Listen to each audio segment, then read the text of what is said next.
past 3 o'clock, so we'll go ahead with the Facilities Committee meeting Wednesday, November 20th, 2019. Let me lead us in a moment of prayer, please. Dear Heavenly Father, we thank you for this day, and Father, we thank you for the opportunity to serve this county. Thank you for the input that all the commissioners have and all the staff have in our meetings and also maintaining this system. Help us to be good stewards of this system and help us to always bring glory to you. It's in Jesus' name we pray. Amen. Amen. Amen. There's no public comment period. No public comment. We'll move to the approval section. Minutes from October 16, 2019 Facilities Committee meeting. Do I have a motion? I move that we approve the minutes from the meeting of October 16th for the Facilities Committee. Is there a second? Second. All in favor? Motion passed 3-0. Second is the minutes from the October 16, 2019 Facilities Committee executive session. Mr. Chairman, I'll move that we approve the minutes as submitted for the Facilities Committee executive session of October 16th. Second. Motion second. All in favor? Motion carries. Third is Altama CPOM CIPP contract award. Yes, sir. We took bids on the CIPP project earlier this month, Tuesday, November 5th. We had 6 firms that put in bids. The low bidder was IPR Southeast LLC, who is the contractor that is currently doing the SPLOS lining project on Whitlock Street. As of this morning, they had finished right at half of the CIPP shots on the SPLOS project, and that's going pretty well at this point. Pricing was lower than budget. If you see down at the funding column here, this is being funded from 2 separate sources. There's a SPLOS 5 funds that is paying for the CPOMS portion of this, and then there's R&R funds that is paying for the Altama Avenue portion for this. So we took bids, joint bids, but had to break it out separately. So you see in the column contract award what the amount for each one of those was. At the Finance Committee meeting, we discussed potentially using some of the remaining SPLOS funds for CPOMS to do some other work. So there should be money remaining in those accounts. I will say if you flip back over to the bid tab behind it, you will see on the Altama, for example, line items 16 through 25 are if needed items, and each segment may not have those, or they may have one of those or whatever. So the overall project cost will most likely slightly exceed the numbers you see here, just because we haven't been able, we can't project that going forward, but it still should come in well under budget. So you can see how the bids came in there. IPR gave us a very, very good bid, and so did some of our other bidders. So we feel comfortable moving forward with IPR for this project. Combined funding amount of $599,937.45. Be a 150-day contract, with CPOMS being the priority given the county's wishes to pave very early in the calendar year. So project likely would start right after the calendar year. You've heard the director's recommendation. To have a motion?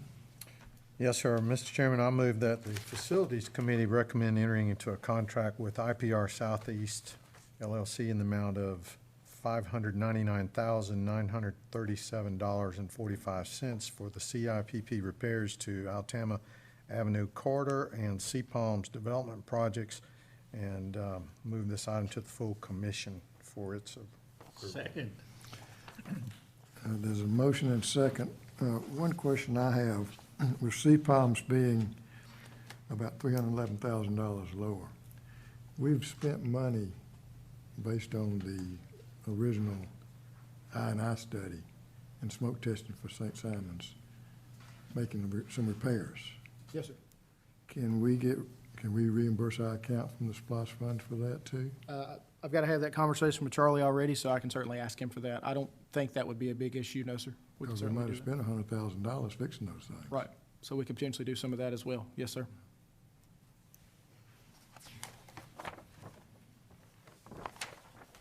Are there any other items on St. Simon's that we need to address that we know of right now? Well, the one thing we could potentially do, all this work is in CPOMS East. CPOMS West has some 12-inch ductile iron lines that run down one of the main corridors through there that need some attention. So we may have another smaller project similar to this to attack some of those lines. Could that be handled with a change order on this project? Potentially. Yes, sir. And how would we scope that, to expand the scope on this one, to define the scope on the portion that you mentioned in Sea Palms West? Would that involve? All of those items those lines have been televised. We have scoring factors, so we know which segments need to be lined. Okay. So essentially it'd be by linear foot of the particular diameter pipe. Okay, thank you. Any other questions? There's a motion and a second. All in favor? Motion carries 3-0. Next item is the East Beach Demery Improvements Project budget. Yes, sir. As discussed at the Finance Committee, Glynn County has a SPLOST project to install intersection improvements at East Beach and Demery. In order to do this, they need to relocate water and sewer assets out of the new lanes. While doing this, we have requested that they do a couple of modifications for us that are not straight relocation items. That is to manifold 4 force mains into one, so they only have one penetration coming into the manhole. We have an existing concrete vault where all those lines come into that has been rehabbed twice in the last 5 years and needs to be demoed. So we're requesting to demo that and to install an HDPE manhole where the new force main would be put in. So those are the 3 changes that we have requested. Therefore, we are requesting a project budget of $100,000 to cover that. We did review the plans yesterday. There's some slight modifications we're looking at, but should not hold up the bid process with Glynn County at all. And I think we can move forward with a good project that will benefit the area. You can see the county's engineer provided an overall construction estimate, but our portion would only be $100,000. For your information, we have a 10-inch and a 12-inch force main that comes basically all the way from the village Yes. through this intersection. And then we got an 8-inch that comes from East Beach, and then there's a small 4-inch that comes from a pump station right there close to the intersection. And they're gonna be manifolding all of that right here, right there and here, and just going over and tying into that manhole there. That's gonna be the new manhole. The intent was to get all the utilities out of the new roundabout. The intent was they'll still be slightly in the lane, and we could potentially provide some pipe for a casing pipe to give it an extra support in case there was a blowout, or slightly modify the placement of the pipe to try to get it further out of the lane. But neither of those should hold up the project whatsoever. The one thing about that casing pipe, Andrew, is the connection from an East Beach line ties into it inside of that, so we might have to. Had to Revive divert a little that. quicker. Yes, sir. Mr. Chairman, I'd like to offer a motion. Okay, Make a motion that the Facilities Committee approve the project funding in the amount of $100,000 for the East Beach Demery Sewer Improvement Project, and this project funding approval be forwarded to the full commission for approval. Second. motion second, all in favor? Motion carries 3-0. Next item is discussion of potential SPLOST 2020. Mr. Burrs. Yes, sir. Went back, we presented this a couple of times based off the feedback we got and our existing strategies for rehab. Went back and looked at our projects and decided instead of doing the CIPP project that was at the top of the list has not changed. That's still we're recommending a large dollar figure there for CIPP work throughout the county for those lines that are identified as immediate needs through television.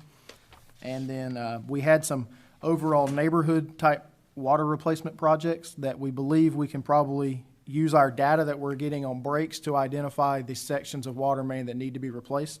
So we can get those sections in these wider neighborhoods done without having to go up and tear up all the streets and all the lines in the area and being there for a year disturbing a neighborhood.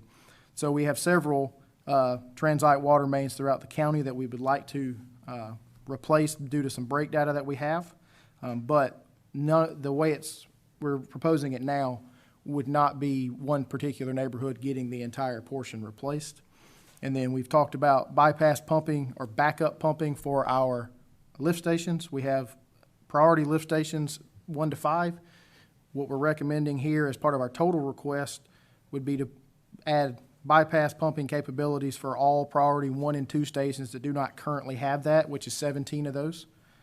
That will increase our resiliency during weather events. We can get back online quicker if there's a power outage. These are diesel-fired pumps, so they can start in the event of a power outage and continue to pump. And it also allows us some maintenance flexibility during a normal day. If we need to come in and work on the wet well or do some major work to the station, we can actually use that pump during normal operations and work safely in that environment. And then the 4th project we looked at here is to provide water and sewer to unserved areas. We've talked about the Arco and Ellis Point projects. A lot of these infill type areas where we have failing septic tanks and potentially contaminated wells people have, we're looking at trying to help those folks out in this endeavor as well. So the first page is a total request. If we got our 100% request, it'd be about $32 million, but I have broken it down behind that in sections of 15, 20, and $25 million. And depending on what the county sees fit to award us as part of the upcoming SPLOST. So the dollar figures change on some of the projects as we get to the smaller funding amounts. We still would do all of the projects, just maybe not to the extent that we would if we got the full request. We'll still replace lines, we'll still rehab lines. There'll just be less of them rehabbed without the same budget. How are we gonna replace the transite water mains? Would that be open cut? Likely would be open cut. With the transite water mains, you don't necessarily want to break the pipe, so doing a pipe bursting scenario is not effective on transite.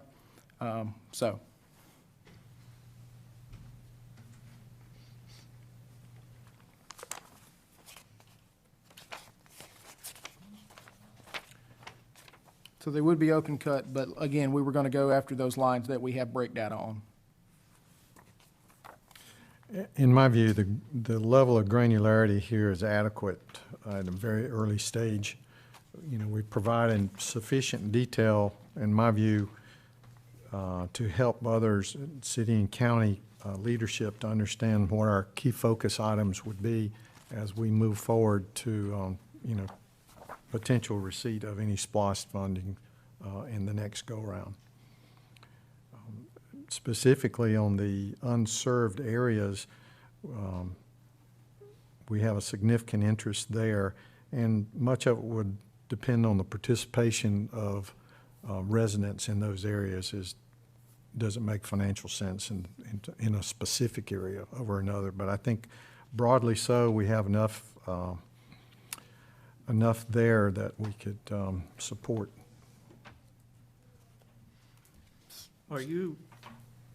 You've shared this outside? With the county staff, yes, sir. And so are you suggesting that, let's say, for example, they come back and they give us $25 million towards SPLOST, or from SPLOST. We still need to do the $32 million.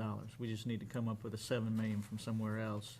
Yes, sir. It may extend our time frame out a little bit if we don't get that money, but the projects still need to be done, absolutely. Work still needs to be done. Yes, sir. So they fully understand that this doesn't mean we're okay with just doing $15 million of work. We've still got to do the $32 million. We just need to get the money from somewhere else if they only give us 15. That's correct. Yes, sir. Okay. And I think the intent here was to have projects throughout the entire county. That's correct. Help as many people as we can in this Help process. the entire county, not just, As it turns out, the priorities for the repair is countywide. I mean, there's some on the island, and then there's some in the mainland, and particularly for the unserved areas. Obviously, those are on the mainland. So, And the bypass pumpings, there's some at exit That's a- 29, there's some on the mainland, there's Right. some on the island, so that's that's a system-wide benefit. system-wide benefit, absolutely. and we're going to hear in a few minutes that the Brunswick smoke testing is through, and we have about 700 things that need to be addressed. Right. So, I mean, Giving away all my good data before we get there. Yeah. now, when do we need to give the county this information? When do we need to make a final decision from our standpoint? My recommendation would be to make the decision as soon as possible. We need to have it to them hopefully before the end of the year, so they have time to formulate their plans. So we could potentially discuss it again or put it on for approval at the first meeting in December for what our list wants to be, and then transfer that list over to the county officially. That's what I would support, is to, let's get it approved in our facilities committee at the next available meeting and push it to our full commission for endorsement. And then that will have all the approval and endorsement and support that our county commission would want to see from us. What more do we need besides what you've got here on this paper? To my knowledge, we don't need anything else. We could just provide them with a list of things they can put on the ballot. Okay, so there's no reason this can go tomorrow. We won't be having another facilities meeting until probably before the second meeting in December. Right. Right? If We could do this the first meeting though, just as well, unless Yeah. we got some changes. Unless there's, Yeah, Should we bring it before the whole, we could certainly bring them before the whole commission, and and we have all three members of the facilities committee here, so as long as there's no major objections, we could None. come forward to the first full commission meeting in December with a recommendation for approval rather than waiting for the next facilities meeting. I support that. That's what you should do. all right, thank you, Andrew. Yes, sir. Next item is water pollution control plant flows report. Yes, sir. If you look at our flow report here, we'll begin with Academy Creek. Overall, we had an average daily flow of 7.5 million gallons leaving the plant. Remember, we don't look at the influent number, we look at the effluent number when it comes to our plant capacity. So right around 50% there. You'll notice of the third column from the right, the rainfall total jumped up quite a bit for the month of October, so that explains the increase in flow there at the plant. The influent numbers, the TSS number decreased, most likely due to rain event. The BOD number stayed relatively consistent. The main thing I want to point out here is the ammonia coming into the head of the plant dropped quite a bit this month. We found out there was a slight issue with some of our testing equipment that we got corrected, so these numbers are more reflective of what the actual concentrations are. So, basically, the error of 21.3 was due to our lab procedures. Not procedures, it was the equipment itself. Equipment The itself. equipment itself that was incorrect. They had a failure with the probe that they used to test it, and that was, the way they did the test was perfectly fine. They attempted to calibrate it according to all the practices, and it calibrated, it was just giving numbers that were incorrect. Okay. So, I mean, you do look at that page, and the only orange line there is that one number, and that was most likely due to that error, not actually because the plant didn't meet permit. But if you do record a number, if you take a lab sample and record it, you have to report it. So just because we don't think the number is accurate doesn't mean we can just say we're not going to tell the EPD about it. So 95% removal on BOD, 92% on TSS.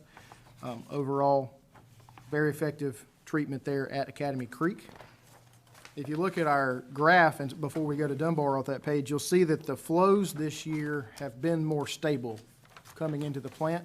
I think that shows that we're doing a better job removing some of the I&I in our system, so we're not seeing those tremendous swings in flows from month to month. Yep. Manhole rehab, some of the projects we're doing, say on Whitlock, where they're lining these sewer mains, having an impact. We're not seeing those huge swings. If we go look over to Dunbar Creek, again, we had a somewhat wet month. Effluent flow 2.9 million gallons out of our permit of 4, so below 75% there. Consistent BOD numbers, TSS numbers did come down because of the rain. And then we have very good treatment capabilities there, 98% removal, both BOD and TSS. So that plant is being operated very effectively and continues to do so for several months now. Again, on the same thing on the island with the fluctuation in flows, nowhere near what they had been in the past. That's due to the amount of investment we're putting into rehabbing our system. And then down at Southport, the flows did increase a little bit this month. Some of that is rain-driven, although that system is a bit tighter than some of our other systems just because of age. So some of that is just increased usage. BOD and TSS creeped over the 100 mark, which is good for us. You gotta have the bugs something to eat down there, so as you see, we got a little bit higher influent concentrations and the treatment actually got better. So that interesting thing about wastewater there, you gotta have enough to actually allow them to treat it. 96 and 98% removal efficiencies, and then we did see a great deal more rain in the south part of the county than we did on the island, based off the National Weather Service data. So it kind of shows you the localization of some of our rainfall events in this county. Myself, living down at exit 29, I can verify that it rained all month. And then naturally, with a newer system that's a little tighter, very little fluctuation in flows month to month down at Southport. Overall, all three plants are being operated very effectively. We're well within permit range at all three plants, and we have an abundance of capacity in many areas. Any questions? Thank you, Andrew. Next item is a project report. Yes, sir. So as we typically do with these meetings, I'll go down and hit the high points, and then some of the projects I'll defer to Mr. Klein for the greater detail for the projects that he's managing. State Route 99, I'll leave for Mr. Klein. Ridgewood, we had the pre-bid meeting last week, had, I believe, 7 firms in attendance at the pre-bid, with those bids currently due December the 3rd. There's been some discussion of backing that up a week due to the questions we received, but those bids will be back before the next facilities meeting in December, so look for a recommendation on awarding a construction contract at the Facilities Committee meeting in December for Ridgewood. Given that that project starts with a 4, it'd be good to get that one off the list, so getting that moving right after the first of the year. That'll be about a 9 or 10 month project once it gets started, but we'll be moving forward with that. What does 4 mean? That means that in the 4th fiscal year that we had, which was 2014, was when that project budget was created. So it's been a dated project, but hopefully we're getting that one off the list.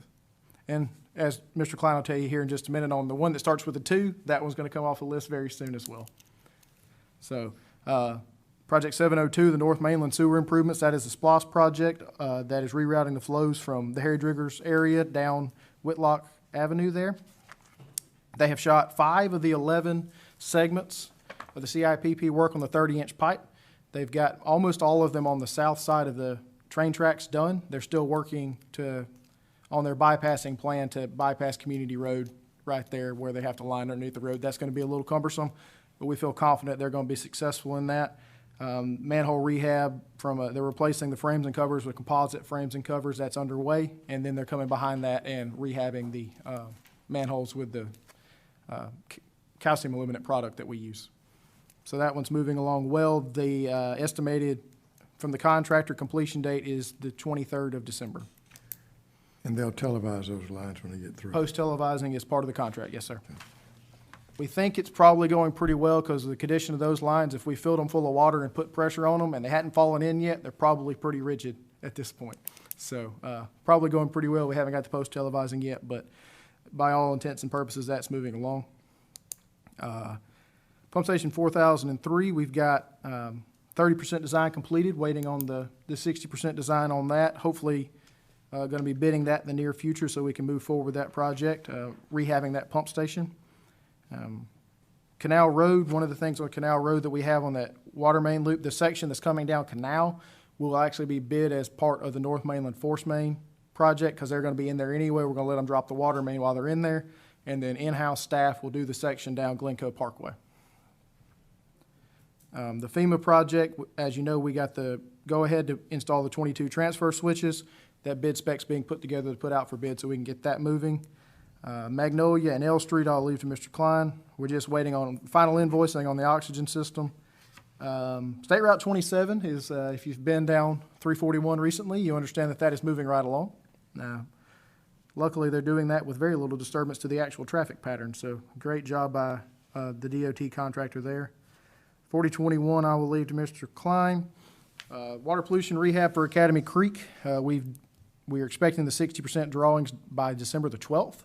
We had a meeting this morning with them, sort of impromptu. We had a lunch and learn to look at some screening equipment and then had a bit of an impromptu design review meeting after that, and they seem to be making great progress on that. I believe we're going to have a very successful project moving forward. The 100% design is due end of March, early April, so we'll likely be bidding that project next summer. Now, once it goes under construction, that won't be with us for several months once it gets started. And again, Altama Avenue and Sea Palms, we just awarded the bids for that, so that those will be done in the spring of next year. The mainland smoke testing project, the smoke testing portion of that is complete. We're still waiting on the full report and data on that. The indications we have, they found over 700 defects in the system. Now, we did smoke test over 100,000 linear feet of pipe. So 700 sounds like a lot, but 100,000 linear feet of pipe is quite a lot of piping to smoke test at one time. Question, Andrew. Have they, as the contractor shared with us, what portion would be on the private side versus the utility side? We don't have that data yet. We did find a couple of major defects on the private side that they immediately contacted us about, and we notified the owner. A couple of sinkholes on the private side that were tremendous contributors that the private side contractors are dealing with at this point. Okay, thank you. My suspicion, when they get the full data, we're gonna have a lot of clean-out caps that are off and a lot of manholes that are leaking out of that 700. That would be my suspicion on those lines. Probably about the same percentage breakdown as we saw in St. Simon's. Pretty close, yes, sir, just over a larger footage. Right, thank you. The Academy Creek roof repair project is going out for bid here in the very near future. We're finalizing the bid specs on that. We were waiting to the end of hurricane season, which is rapidly approaching, and hopefully we won't have to all hunker down there for the next several months. So we'll be able to complete that project. And then with that, I will turn it over to Mr. Klein. Thank you, Mr. Burris. A few that I noted here, let me know if I missed one. State Route 99, we did finally receive a change order price from our contractor. That's under review right now. We do have a decent amount of money left in that project based on the budget. And we expect probably to the next facility to bring a memo to the board for review and approval. But we're excited to see that project, that final phase of that project, that aged project. We thinking approximately 90 days construction once they get underway? It would be. Seaboard's got their hands full right now with the 27 repaving, but that one's rapidly coming to a close by the end of the year. So I think timing's going to be good for them to finish this project. And we got all the permits and easements now. Yes, sir. We worked very hard with GDOT. Our easements, now, we don't have the one from Seaboard in hand yet. We're still, of course, they understand they're a key component of this final segment being completed. So that'll hopefully be a part of what we bring to the board for acceptance as the easement dedication at the same time. So, L Street. You skip Magnolia. Magnolia, excuse me. Magnolia, thank you. Magnolia. So, discussions with the city as late as Tuesday. They are hoping to have the bid documents together this week. We're supposed to get a copy of those for review. And I imagine we'll probably be discussing that at the meeting with. They have a meeting tonight. So, Quick question on Magnolia. What resolution did we arrive at with regard of placing the water line on? Behind the curb. Behind the curb? Yes, Okay, sir. thank you. If we asked the city about having two different divisions on that, so we could have maybe two separate contractors instead of having a subcontractor? we did not, as far as dividing it between different contractors. It is a phased project. I believe there's 5 phases to it. So they'll be working on one Okay. phase at a time, so as not to disrupt the whole neighborhood at any one given time. But the intent is to go in, mill, do all the work, get it back in passable condition, reopen that roadway, and then move on to the next phase. And I believe the intent is to then final, at the very end, come in and do your final overlays all in one shot. And so the water line's gonna be put in 5 phases also? That's my understanding, yes, sir. Yes, sir. Okay. L Street, as I mentioned, we had our bi-weekly, a regularly scheduled bi-weekly meeting on site Tuesday. Phase 1 of that project, as far as water line goes, is essentially complete except for the testing. The pressure testing, hydrostatic testing, and the superchlorination and then the bacteria testing. That is likely gonna take place the week after Thanksgiving, week after next week. They don't wanna leave, there was discussion about leaving it superchlorinated over the holidays. There was concerns about, children possibly, disturbing it or pedestrians and whatnot. So, the testing is gonna be completed the week after, the Thanksgiving holidays. far as, I'll let the city address, anything on the paving side of that. They're, of course, in charge of the storm and the paving side. But, my understanding is they're still waiting on a mixed design to come back for their paving contractor to, before they can set a firm schedule on when the paving is gonna be done. We do, each opportunity to ask for an updated schedule. We have not received an updated full completion schedule yet, but we'll continue to request that. Bottom line question, commissioning of the new water lines, we're on the threshold of having that done. For the first phase. Right. For the first phase only of 3 phases. So, our water line will be tied over, and the existing customers connected to the water main, and they'll be utilizing the new water main before we move on to the next phase. So, I hope this answers your question, Commissioner. Before we move to the next phase, that phase of water line will be completed and in service before it moves to the next phase. So, Thank you. So when's the completion date on that? All of this, the whole street? We don't have that revised schedule from the contractor yet. Up to the point of the meeting on Tuesday, they have been confident that they would still finish within the original contract time, Which was what? April.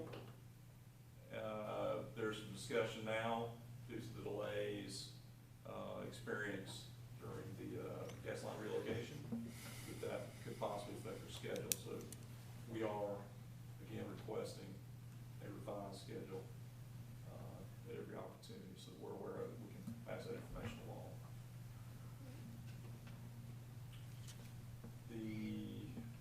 Let's see next, Mr. Burns, I've got 4021. That's correct. Okay, 4021. So we had plans, we had one final little tweak, taking some fittings out of the force main in between the flow meter and the station itself. Good call by our operations folks, which we really look to for their experiences. We're making designs.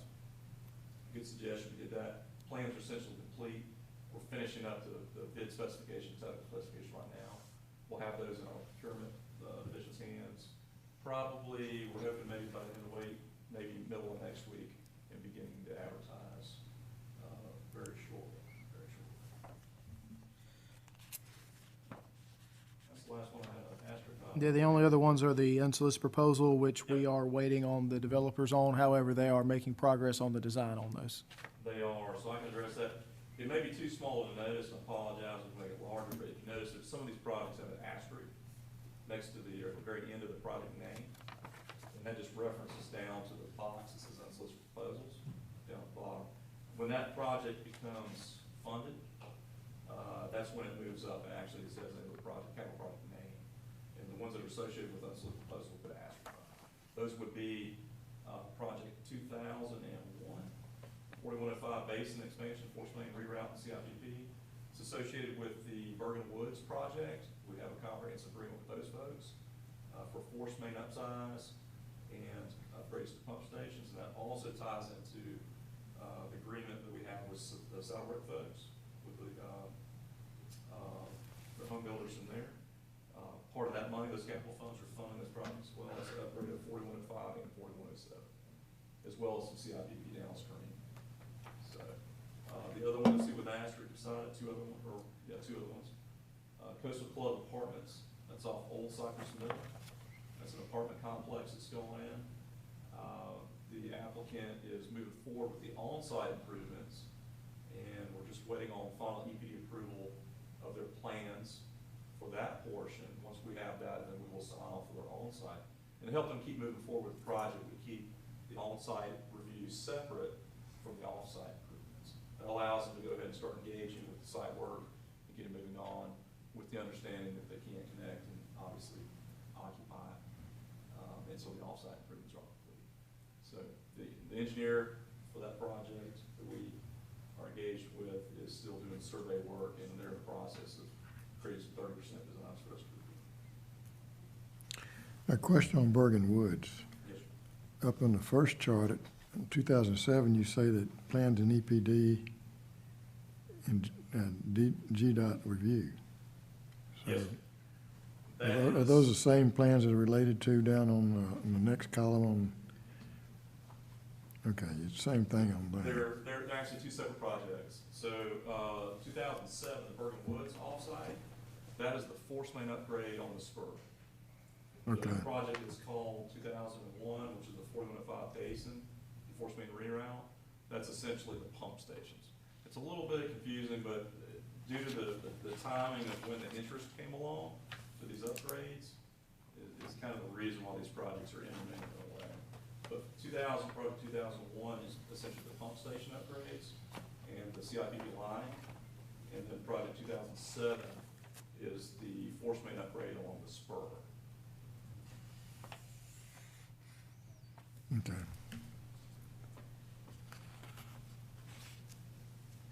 If we go to the second page of the Gantt chart, per request of the commissioners last time, we have added month lines to kind of get you a little more trained in on when we're going to be finished here. The only thing I would point out here is on the engineering, all of our current projects are expected to be completed engineering in the spring. So, or very early in the calendar year next year, we're hoping to come to you with a capital plan for the year for you to review so that we can get some more projects under engineering while these other projects are finishing construction. I want to go back to the unsolicited proposal. Yes, sir. Oak Grove, Carolina Partners.